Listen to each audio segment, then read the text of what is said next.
The Prime Minister has flatly rejected calls to revisit negative gearing policy as the housing crisis dominates the post-budget agenda. Negative gearing and property investment have been a part of the Australian vernacular for many decades now. Negative gearing is a polarising topic. On the 1st of January in 2020, new purchasers of existing housing won't be able to claim a government subsidy. Bill Shorten went to an election wanting to reform it, but at the same time a lot of people don't actually know what it is. In this video I'm going to go into what negative gearing actually is, I'll explain the history of it and why it's such a hotly debated topic. In these past 4 days will indeed prove to be a turning point in the conduct and in the character of the affairs and the concerns of this great nation of ours. The year is 1985. Bob Hawke is the Prime Minister, Paul Keating is the Treasurer. Tax reform is on the agenda, specifically the Income Tax Assessment Act of 1936. From 1936, negative gearing was a thing. It basically allows investors to claim back from losses made on investments. Back in the 1980s, our governments took having a budget surplus really seriously, not like these days. Negative gearing meant that buying property for an investment was so beneficial from a tax perspective, and the government, being a responsible manager at the time, thought to make some extra tax revenue by taking this benefit away. I guess I should explain to you at this point what negative gearing is. Let's look at a property investment in isolation. You have your income and you have your expenses. If you have more expenses than you have income, then you've made a loss. This means your property is negative geared. Where the advantage is that if you've made a loss, it comes off your taxable income, which means you now pay less tax. For most people, this means a tax refund when you do your taxes. Let me just explain with a few basic numbers.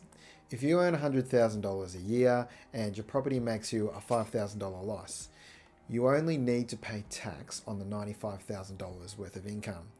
Now, your employer automatically pays the tax office every pay period, meaning you've already paid tax on the $100,000 of income. This is why you get a refund when you claim your taxes. Back to 1985. The government removed this benefit.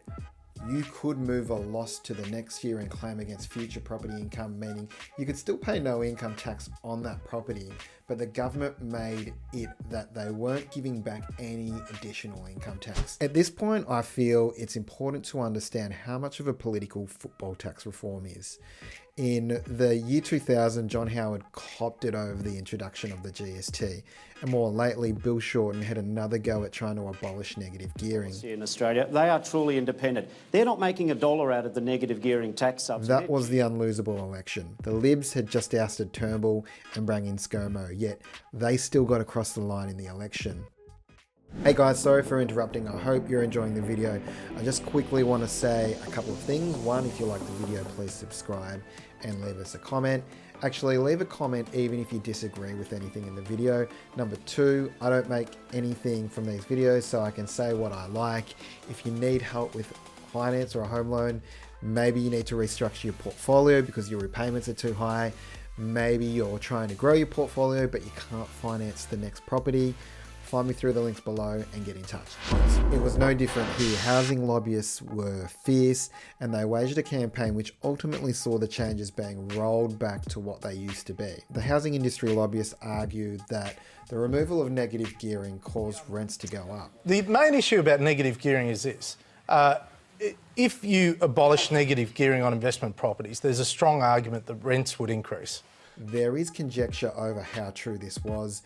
Back in that time, rents had only gone up in a couple of states, and realistically, things like that happen all the time. So what do I think about all this? There's probably a lot of different angles to take here, but I'm going to be succinct and direct. Negative gearing has helped to drive the market up. This is because the government is giving out rewards in the form of a tax deduction for people that are losing money. Those rewards have been large enough to create additional demand for property.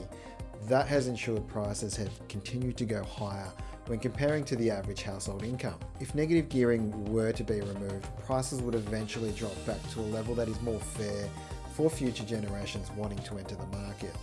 There's a lot of arguments you could make here, the obvious one being that We already have a housing shortage.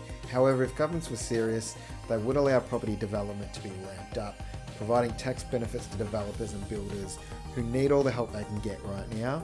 You might say rents would skyrocket even further. From all the negative gearing tax savings the government would have, they could put in place more rent assistance for those that need it the most. Either way you look at this, we can't have whole generations of people living in our society without hope they're going to get afforded the opportunities to live a secure life. That will only be a road to worse outcomes, and it will manifest itself in all sorts of negative ways.